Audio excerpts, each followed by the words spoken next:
മുസ്ലിം ജമാഅത്തിനെ സംബന്ധിച്ചിടത്തോളം വളരെയേറെ ഉത്തരവാദിത്വമുള്ള ഒരു സംഘടനയാണ്. കാരണം നമുക്കറിയാം, നമ്മുടെ ഏറ്റവും വലിയ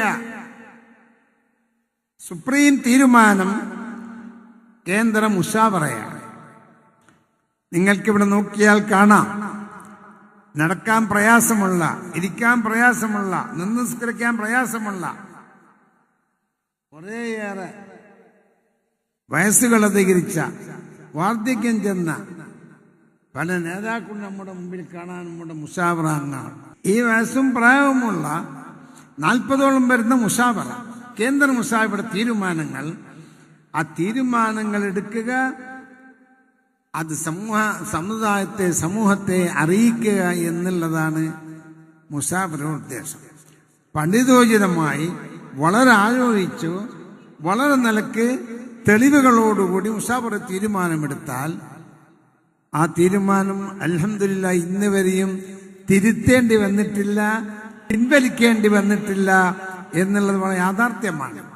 അതുകൊണ്ട് തന്നെ ആ തീരുമാനങ്ങൾ ജനങ്ങളിലെത്തിക്കാൻ പ്രവർത്തിക്കുക എന്നുള്ളത് മുശാവറ അംഗങ്ങൾക്ക് സാധ്യമല്ല, നിങ്ങൾക്കറിയാം. അത് ഈ സമുദായത്തിൽ, ഈ സമൂഹത്തിൽ, ഈ നാട്ടിൽ നടപ്പിൽ വരുത്താനുള്ള ഉത്തരവാദിത്വമാണ് വളരെ വലിയ ജനകീയ പ്രസ്ഥാനമായ മുസ്ലിം ജമാഅത്തിനുള്ളത് എന്ന് ഞാൻ മനസ്സിലാക്കുന്നു. നേരത്തെ ഇവിടെ ഉണർത്തിയതുപോലെ തന്നെ ഇതൊരു പ്രതിനിധി സമ്മേളനമാണ്. ഇത് മഹാസമ്മേളനമായി കാണുന്നു. 60ാം വാർഷികം, ഈ കടപ്പുറത്ത് വെച്ച് 60ാം വാർഷികം ദർശിച്ച നമുക്ക് ഈ പ്രതിനിധി സമ്മേളനം കാണുമ്പോൾ തന്നെ ഒരു അത്ഭുതം തോന്നുകയാണ്. അള്ളാഹു ഇസ്സത്തിലാക്കട്ടെ, അള്ളാഹു നിലനിർത്തി തരട്ടെ.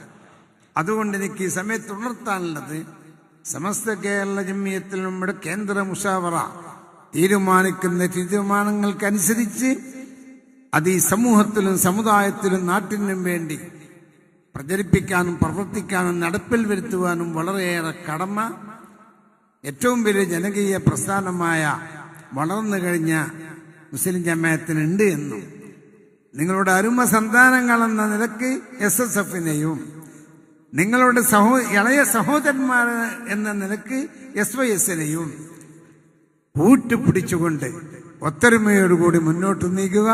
അള്ളാഹു അനുഗ്രഹിക്കട്ടെ. ബിസ്മില്ലാഹിർ റഹ്മാനിർ റഹീം. ഇന്നാ ഫതഹ്നാ ലക ഫതഹൻ മുബീന എന്ന പരിശുദ്ധ വാക്യത്തോടെ ഈ മുസ്ലിം ജമാഅത്തിന്റെ പദ്ധതി പ്രഖ്യാപന മഹാസമ്മേളനം ഉദ്ഘാടനം ചെയ്ത് അറിയിക്കുന്നു. അസ്സലാമു അലൈക്കും വറഹ്മത്തുള്ളാഹി തആല വബറകാതുഹു.